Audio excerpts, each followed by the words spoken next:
নমস্কার, আমি জয়ন্ত ঘোষাল বলছি। ভোটের আর মাত্র কদিন বাকি। চক্রবেরিয়ায় কি কাণ্ড হলো বলুন তো। মমতা বন্দ্যোপাধ্যায় ভবানীপুর তার নির্বাচন কেন্দ্র, সেখানে তিনি বিভিন্ন গলিতে গলিতে পর্যন্ত যাচ্ছেন, কথা বলছেন। ৭০ নম্বর ওয়ার্ড সম্ভবত চক্রবেরিয়ায়, সেখানে মঞ্চে দাঁড়িয়ে কথা বলতে শুরু করলেন। সঙ্গে সঙ্গে বিরোধীদের একটা চিৎকার করে সেই সমস্ত কথা, মানে মাইকটা এদিকে ঘোরানো, মানে যেদিকে মমতা বন্দ্যোপাধ্যায় বক্তব্য রাখছেন, এবং সেটা মঞ্চে দাঁড়িয়ে মমতা বন্দ্যোপাধ্যায় তিনি বললেন যে দেখুন কোথা থেকে আওয়াজটা আসছে, কিভাবে আসছে। এটা গণতন্ত্রের জন্য খুব শুভ সংকেত নয়। এবং উনি সভা ছেড়ে চলে গেলেন এবং বললেন যে আমি আবার আসব এবং এখানেই আমি কালকে র্যালি করব এবং সেখানে মানুষের জমায়েত হবে, কিন্তু মা বোনেদের সবাইকে আমি ক্ষমা চাইছি, আজকে চলে যেতে হচ্ছে। তার কারণটা হচ্ছে আমি পায়ে পা লাগিয়ে ঝগড়াটা করতে চাইছি না। এবং কে ঝগড়া করছে আপনারা দেখতে পাচ্ছেন।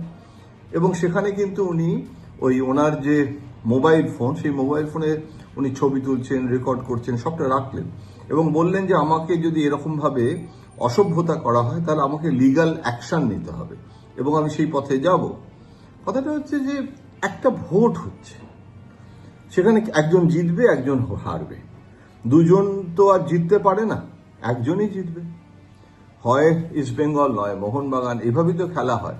তাই বলে মানে খেলার একটা নিজস্ব ব্যাকরণ থাকে এবং সেই ব্যাকরণটা তো তোমাকে মানতে হবে।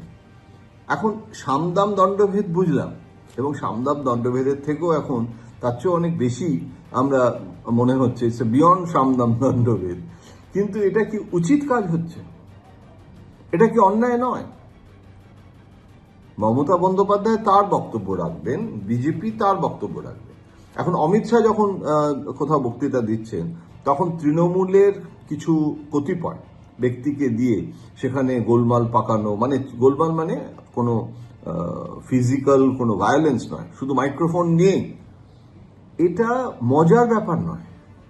এটা বসন্ত বিলাপের একটা দৃশ্য নয় যে দুটো মাইক নিয়ে এসে একদিকে আমি চেঙ্গিন, আমি আপনি আপনাকে ছাড়া কাহারে করি না কুর্নিশ, সেই সৌমিত্র চট্টোপাধ্যায়, রবি ঘোষরা চিৎকার করছে, অন্যদিকে অপর্ণা সেন আর সুমিত্রা মুখার্জি তারা গান গেয়ে চলেছেন।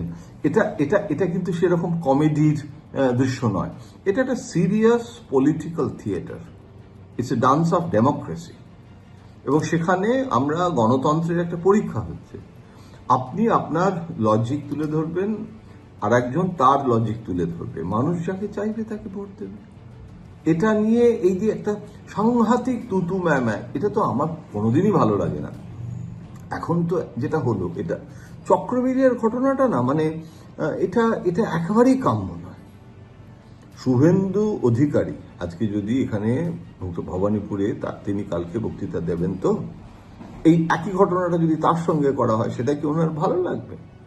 সুতরাং আমার যেটা মনে হয় যে সবসময় হয়, এটা যে হয় না অন্য কারো ক্ষেত্রে কখনো, কিন্তু এটা ডিজায়ারেবল নয়। এবং মুখ্যমন্ত্রী কিন্তু আমাদের সকলের মুখ্যমন্ত্রী, তিনি প্রধানমন্ত্রী যেরকম আমাদের সকলের প্রধানমন্ত্রী, তিনি শুধু বিজেপির প্রধানমন্ত্রী নন, সেরকম মমতা বন্দ্যোপাধ্যায়ও কিন্তু রাজ্যের সমস্ত মানুষের মুখ্যমন্ত্রী এখনো আছেন এবং তিনি মুখ্যমন্ত্রী, এবং আগামীকালও তিনি থাকতে পারেন।